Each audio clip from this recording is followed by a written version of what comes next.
नमस्ते, मी योगेश कुटे. लेट्सअप खबर बातमध्ये तुम्हा सर्वांचं पुन्हा एकदा स्वागत. राज्यातील राजकारणाची दिशा कोणत्या नेत्याला चांगल्या रीतीने ओळखू येते किंवा राज्यामध्ये सत्तेवर कोण येणार आहे याचा अंदाज सर्वाधिकरित्या कोणाला येतो, चांगला येतो, या प्रश्नाचं उत्तर तुम्ही काय सांगाल? तर मला वाटतं हर्षवर्धन पाटील हे त्याचं एकदम योग्य उत्तर आहे. देश पातळीवरती हा बहुमान हा रामविलास पासवान यांच्याकडे होता. रामविलास पासवान हे ज्या पक्षाकडे किंवा ज्या आघाडीकडे जातात ती आघाडी सत्तेवरती येते असं आत्तापर्यंत दिसून आलेलं आहे. म्हणजे ते जेव्हा काँग्रेसकडे गेले तेव्हा काँग्रेस सत्तेवरती आली, ते जेव्हा NDAकडे गेले तेव्हा NDA सत्तेवरती आली, असा आत्तापर्यंतचा इतिहास आहे. रामदास आठवले देखील म्हणतात, मला देखील सत्तेची हवा कोणाच्या बाजूनं वाहते हे मला लक्षात येतं, पण राज्यामध्ये हा बहुमान नक्कीच हर्षवर्धन पाटील यांच्याकडे आहे. त्यामुळंच गेले काही दिवस आपण पाहतो आहोत की हर्षवर्धन पाटील हे शरद पवारांना भेटत आहेत. इंदापूरची जागा ही मला कबूल केलेली आहे, तरीही ती परस्पररित्या अजित पवारांनी राष्ट्रवादीचे उमेदवार म्हणून दत्तात्रय भरणे यांना जाहीर केलेले आहे. त्याबाबतच्या मुलाखती, त्याबाबतचा त्रागा किंवा त्याबाबतचं अधिक स्पष्टीकरण ते आता देताना वारंवार दिसून येत आहेत. हर्षवर्धन पाटील यांचा जर इतिहास जर पाहिला, ते जेव्हा 1995मध्ये पहिल्यांदा आमदार झाले तेव्हा त्यांच्या लक्षात अपक्ष आमदार झाले होते, तेव्हा ते लगेच सत्तेत गेले आणि तेव्हा भाजप शिवसेनेचं सरकार सत्तेवरती आलेलं होतं. 1999मध्ये काँग्रेस सत्तेवरती आली, राष्ट्रवादीसोबत घेऊन काँग्रेसने सत्ता स्थापन केली, तेव्हा त्यांनी काँग्रेसला पाठिंबा दिला आणि पुन्हा मंत्री झाले. त्यानंतर 2004 आणि 2009मध्ये देखील ते काँग्रेससोबत राहिले आणि स्वाभाविकपणे मंत्री राहिले. 2014मध्ये फक्त त्यांचा थोडासा अंदाज चुकला, ते काँग्रेसकडनंच लढले, पण राज्यामध्ये देशात भाजप सत्तेवरती आली आणि खुद्द हर्षवर्धन पाटील यांचाही अंदाज त्यावेळेस चुकला. 2019मध्ये त्यांचा अंदाज बरोबर होता. त्यांच्या लक्षात आलं होतं राज्यामध्ये जी सत्ता आहे ती भाजपची येऊ शकते, देवेंद्र फडणवीस पुन्हा मुख्यमंत्री होऊ शकतात असं अनेकांना तेव्हा वाटत होतं. त्यानुसार त्यांनी 2019मध्ये काँग्रेसचा त्याग केला आणि ते भाजपमध्ये गेले. त्यावेळेस देखील त्यांचे थोडेसे अंदाज चुकले. त्यांचा इंदापूर विधानसभेमध्ये फक्त 3000 मतांनी पराभव झाला आणि इकडे शिवसेना आणि भाजपचं जागा वाटप किंवा मुख्यमंत्री पदावर फिसकटल्यामुळे साहजिकच फडणवीस हे काही मुख्यमंत्री होऊ शकले नाही. पण हर्षवर्धन पाटील यांचा राजकीय अंदाज हा बरोबर होता, हे मात्र तेवढंच निश्चित. तर आता हेच हर्षवर्धन पाटील आता भाजपपासून दूर होऊ लागलेले आहेत. निमित्त त्यांना मिळालेलं आहे की ही जी जागा आहे अजित पवारांनी परस्पर राष्ट्रवादी काँग्रेससाठी जाहीर कशी काय केली, ह्याच मुद्द्याचा आधार घेत त्यांनी आता रान उठवायला सुरुवात केलेली आहे. त्यामुळेच त्यांनी या निमित्तानं भाजपच्या पक्षश्रेष्ठींना भेटले, आपली बाजू समजावून सांगितली. मी लोकसभेला भाजपचं प्रामाणिकपणे काम केलेलं आहे, किंवा जर अजित पवार यांच्यासोबत युती झाली नसती तर मी किंवा अंकिता पाटील हेच भाजपकडनं बारामतीची लोकसभा निवडणूक आम्ही लढवणार होतो, तशी तयारी आम्हाला पक्षानं करायला सांगितलेली होती. त्या गोष्टीसाठी मी तयार झालेलो होतो. मग आता तुम्ही आम्हाला जे दिलेलं वचन आहे त्यापासून तुम्ही दूर कसे काय जाता, हा त्यांचा रोकडा सवाल आहे. त्या दृष्टीनं त्यांची जी बाजू आहे त्यांच्या दृष्टीनं बरोबर असू शकते, कारण इंदापूर असा मतदारसंघ आहे की हर्षवर्धन पाटील यांची स्वतःची 80 ते 90 हजार मतं ही फिक्स आहेत. गेल्या निवडणुकीत देखील त्यांचा फक्त 3000 मतांनी पराभव झालेला होता. 2014च्या निवडणुकीमध्ये त्यांचा 10 ते 12 हजार मतांच्या फरकानं पराभव झाला आणि 90,000हून अधिक मतं ते कायमस्वरूपी घेत आलेले आहेत. त्यामुळं त्यांना मानणारा मोठा वर्ग नक्कीच इंदापुरामध्ये आहे, हे कोणीही नाकबूल करून चालणार नाही. याच्यामध्ये जर हर्षवर्धन पाटील यांना खरोखरीच तुतारीमध्ये जर प्रवेश मिळाला तर ते चांगली लढत देतील असं देखील बोललं जात आहे.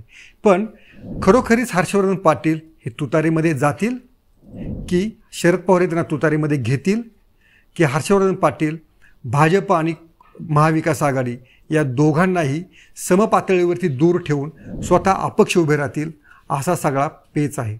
माझा अंदाज थोडासा वेगळा आहे. त्यांना असं वाटत आहे की सत्तेवर जर आपल्याला पुन्हा जायचं असेल, पुन्हा जर मंत्री व्हायचं असेल तर आपण अपक्ष उभं राहिलेलं केव्हाही चांगलं ठरू शकेल, असं देखील त्यांच्या मनाला एका बाजूला वाटत असेल. कारण जर एखाद्या आघाडीला किंवा महायुतीला जर पुरेशी संख्या सत्ता स्थापनेसाठी मिळू शकली नाही तर अपक्ष असलेले हर्षवर्धन पाटील हे कोठेही उडी मारू शकतात.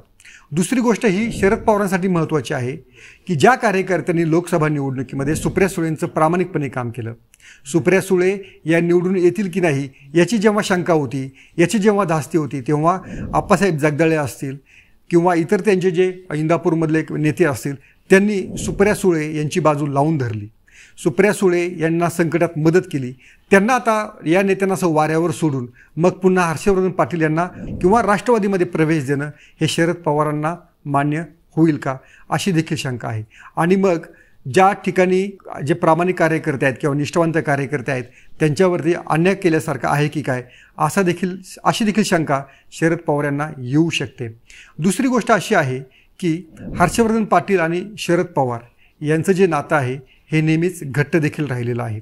म्हणजे शरद पवार हे एकीकडे हर्षवर्धन पाटील यांच्या प्रचारासाठी स्वतः सभा घेतात आणि दुसरीकडे भरणे हे अपक्ष असताना त्यांच्यासाठी अजित पवार हे जोर लावतात असं चित्र इंदापूरनं यापूर्वी पाहिलेलं आहे. म्हणजे खरा जो सामना आहे तो अजित पवारविरुद्ध हर्षवर्धन पाटील असाच असतो स्थानिक राजकारणामध्ये, अशी देखील समीकरणं इंदापूरमध्ये पाहण्यात आलेली आहेत. पण दुसरीकडे शरद पवार आणि हर्षवर्धन पाटील यांच्या समीकरणामध्ये मात्र एका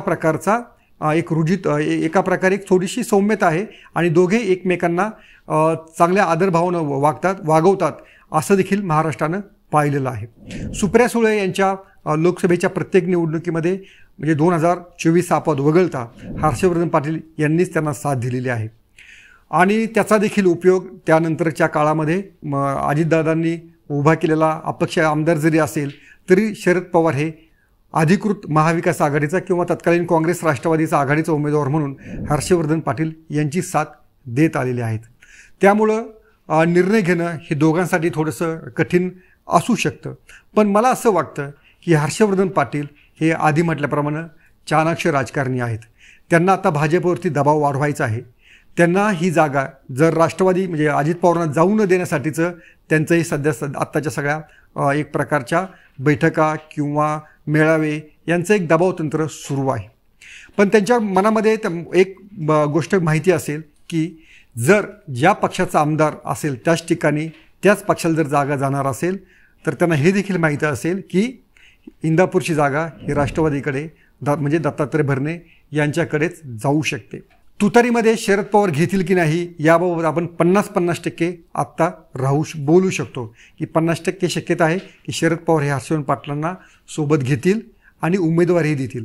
पण 50% असं पण आहे की शरद पवार हे दुसरा पर्याय जे निष्ठावंत आपला कार्यकर्ता आहे त्याला तुतारीची उमेदवार देखील असं देखील दुसरी शक्यता आहे.